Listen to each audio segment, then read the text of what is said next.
quarters area, you might need to move some stuff around. This is a friendly warning that there are some, there might be some people moving, and this is going to lead to the kickoff of the new systems we're adding. So the first system pertains specifically to this character you see here. You may know him as Call, and he's going to have, he has a purpose, and he has a goal after the new war and everything that happened. So you'll be experiencing a once-a-week narrative from his perspective of what he wants to do, and you'll be sort of cycling through that. Once a week there will be something for you to play. We're going to rotate through, I think we're starting with 3, so 3 weeks you'll be going through, and every time you play one, perhaps he's going to gain a following, or his mission is going to, you know, push further. So this area that you see here will grow. You'll meet some people. You may wonder who Chipper is. This is a never before seen person that might have aligned goals. And Call is here, Call is waiting, and of course, like any, you know, any fun system we have. For near army, Call only get one uniform. Yeah, Call is here to, you know, you can do some things to make your Call look the way he would, and then you can go out and play your Call weekly mission. So this is dev build whips, but Call has found himself somewhere that you might recognize. He managed to get a jetpack, and he must free his brother here. So this whole fiction and everywhere you're going to go with Call is going to involve what is he going to do against the sentience? And what can he, as one Grineer alone, do? Well, as he rescues his brothers, he'll find that he has the power to, you know, command them and get them to do different things. Carrie, your art sensibilities are going to tingle because I'm actually showing something placeholder here, but there's secrets and little things that you're going to want to uncover to push that Call weekly mission forward, so you can earn things to shop in, you know, maybe this new character back over here on the gameplay side. This character on my screen here, Dean, might have some things for you to grab week over week, depending on how far you advance. Every time you do a Call weekly, you'll push the Call garrison forward, and this is where Styanax will be for the free path once we're done with his campaign, and once we're done, you know, you don't get it for free for those 2 weeks anymore. Styanax will be here. We'll have cosmetics for Call in here, and we're going to have a couple other things that we're going to talk about because, of course, once you've actually you can see my ship there. It doesn't really fit, but I think it does not fit, but it looks cute. It's cute. Once Call has, you know, his veil-breaking quest resolved, he found some intel, and he might know something that you don't from a different perspective. And it's for that reason that we're going to introduce Archon hunts. You're going to get the intel on a new Archon that has a new, you know, tweaked look for the post-New War world. And there's going to be new lore and new stakes for you as a player to go through these. You'll hear from some characters. Maybe I have a voice recording session Monday. Who's to say how much is there? And then you're going to do a mission in this section of gameplay content that will always amount to a showdown with an Archon. And these are our version of content that we really want you to think about what loadout you're going to bring and how you're going to play it in a co-op setting. So we have some restrictions just to change it up. These are weekly, so if you can't do it the first day, you have all week to try and, you know, refine your build, whatever troubles you're having. Maybe you get a squad to help you. But you'll get bonuses for certain gear, and then there's also restrictions where respawns, you can't self-revive. Really, co-op reviving is the only way to stay alive. So if you get down, you better hope you're sticking with your squad so that you can all stay together, advance together through the mission. And then consumables, similar to Steel Path, they have a cooldown. So same idea as Steel Path. These are weekly, and then they end with that fight against the given Archon of the week. You can absolutely do them solo.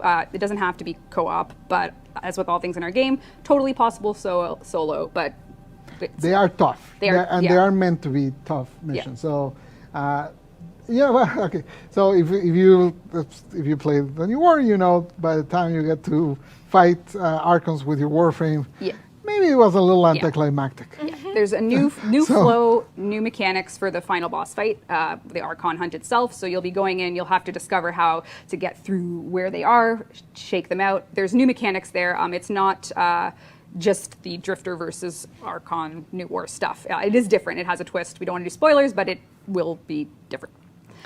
But it is meant to be. It is meant to be more on the punishing side. It's not, you know, mega better. Yeah. we want to see what we can do with challenge. That's pretty much it. It's a really, that word will trigger a lot of different reactions, but we want to try different things, and that's what Veilbreaker is about. So these boss fights at the end, you'll have to take a look at them and see for yourself where they go, and every week a new one will appear for you. All right. Was that awesome or what? Hey, first off, thank you for returning back to Roycon's PC Gaming. I'm glad y'all are here. As you can see, we just jumped right into some new Warframe information. Been a while, I know. And yes, I know I don't really want to mess with the game, but the game's attached to me, so you know, it's just obviously that same love-hate relationship that's not going anywhere. But I'm excited to see what's coming. I don't know. I've been talking about this for a while, and I'm so glad that after, you know, it's set on me for so long, I had to just come out and start making videos about it. But I'm so glad that it's not that Digital Extremes were not planning to get to things, but it's like, it just lets me know that they probably have been listening to all of us for a long time, and they just hadn't had time to get to it. And I'm refreshed. I feel good. I'm thinking positive about what's coming for Warframe. If you just think about what you just heard, they're going to have weekly missions with those boss fights at the close of the week, right? You're going to have to go through some steps to get that particular thing done. They're having weekly missions show up. Okay, so you know, a lot of you, like myself, will go in, we'll log in, we'll go check to see if there's anything, not the star chart, but we'll check to see if there's any special missions that need to be done. And then we'll probably go see if there's anything we can build. We'll probably go check on our Warframes and our setups. We'll probably go mess around with the, you know, custom Warframe appearance, you know. You know, we'll mess around with a few different things, and then we get bored, you know. For instance, I know I'll go down to some of the quote-unquote on-world planets and check out any missions they have there. I might run a few of them just so I can stretch my legs in the game. But then you get bored. You know, you might go grab a weapon, and you remember, oh, let me go just level this weapon up, throw another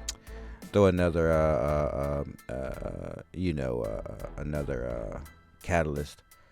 Not catalyst, former. I'm sorry. Throw another former on a weapon or a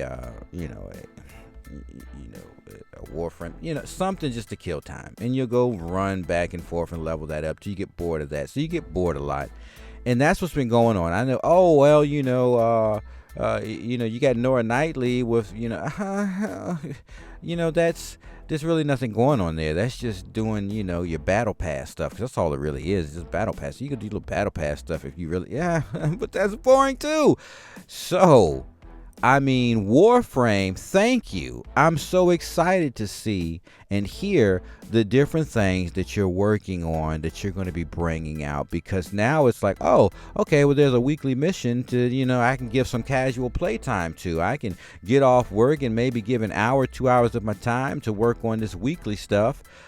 Just so I can get to an Archon fight, you know, and then maybe I'll win some potatoes or something for that. I don't know, but it gives me something to look forward to every week, right? Something new to do. So if you got this stuff in rotation, new bosses popping up, you know, think about Monster Hunter for a second here. With Monster Hunter, you get to go, you know, fight bosses. Of course, you know, they're big beasts or whatever, but you get the gist of it, right? Now you take that. I've always thought about this with Monster Hunter too, right? You should have a lot of quests leading up to getting the monster, but they don't do that. They just go straight to chasing the monster down and fighting. I know Monster Hunter, but if you think about it, there's always a big boss, right?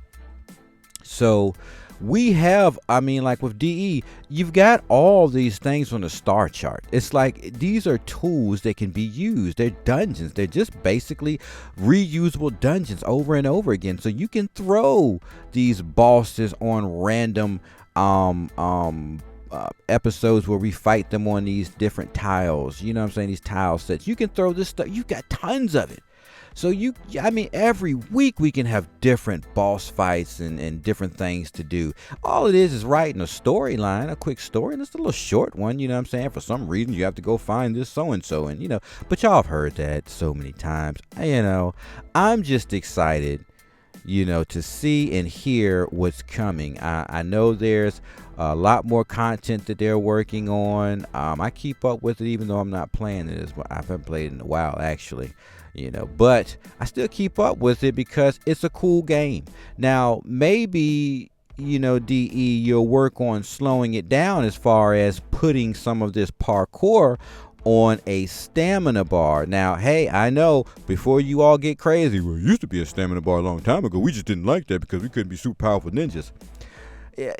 But that's what bored people of the game. They had lived that fantasy and the fire burnt out, and it's like, ugh. So you don't have to worry about making the game harder. And in my perspective, DE, you don't have to worry about making the game harder.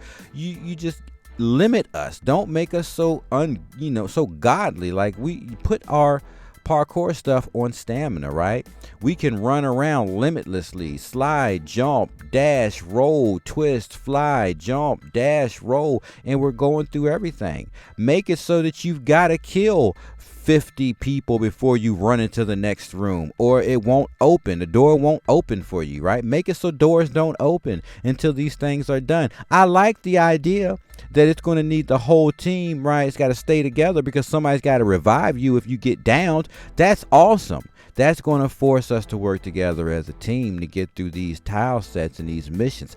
I am so hyped up for what's coming. I don't know if y'all can tell, but like, I love Warframe, and I'm so glad, DE, as a whole, that you all are working on bringing that game back to the top where it should have been for the whole time. I know we failed for a little bit. I guess there was a lot of ideas and thoughts going around and stuff is getting crazy, but I know that a lot of people, once they start playing these weekly Archon fights that you guys got lined up, it might be buggy, so don't get crazy if it's buggy, but I know a lot of people are going to really enjoy that content once they get a hold of it. I know they're going to enjoy the fact that they can't just be super powerful ninjas and fly through it. The rewards, I don't know what the reward plans are really going to be. You talked about some shards, that's pretty cool, but I would add this, DE, put some of your main currency to buy stuff in the game, right? And I'll say this, and I'm going to close out because you guys did all the talking and brought all the information that got me excited. So I'll say this. So one of the things you guys do is you work with content creators that make skins for the game.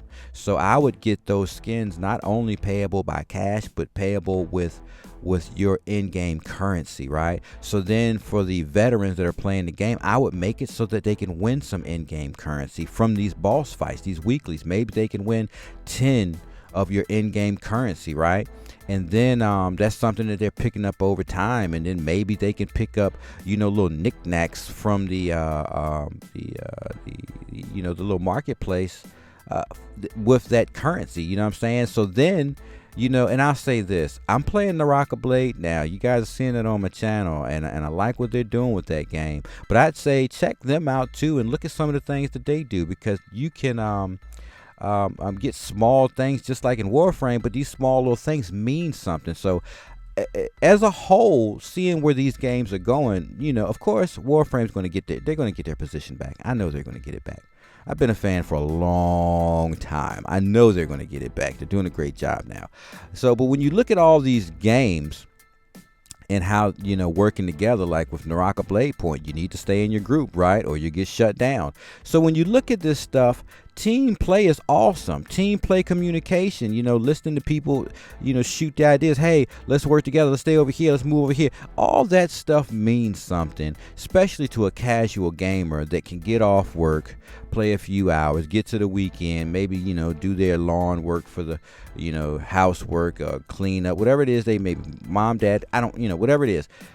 That stuff can get done, and they can get in there and get that hour's worth of video game time, because that's the best thing. And I'm telling you from a casual perspective, from a dad's point of view, okay? Getting that 1 to 2 hours of gameplay at the end of a day or on the weekend, it's like you want to get in there and have fun. You don't want to be bored, right? You just, you want to have fun with some of your favorite games. You want to get in there and have some fun, even with casual players that are getting in the game too. I hate that, that mindset where people get aggravated and they want to cuss and have attitude. Save all that, but just have fun. don't make it so if we don't complete this, it's like the end and you suck. That's just terrible. That's the worst. But, as a casual gamer, as a parent, as a dad, it's like stuff like that means everything to that group. And let's just be real. As a casual gamer and as a dad, we throw our money into it. Moms do it too. Candy Crush, hello, they throw money into these games because that's our relaxation time. We're making money anyway, so I'm telling you, DE, you guys keep sending me that freaking coupon. Whether it's freaking 50% or 25%, I always freaking use it, and whether I'm using the in-game currency or not, I just buy it. Why do I keep because it's like a coupon and you feel like you're saving money, and I do it. And then it's sitting there. Then I'm like, I guess I'll buy some Forma because I'm bored and I'll go level up another weapon or another Warframe again. You know what I'm saying? So anyways, that's long-winded. Everybody, I hope y'all see that DE is working. They're on their job and they're going to get it done. I'm so excited to see what's coming for Warframe. I will find time to play it again. Obviously, I love the game. And I will catch you all in the next episode.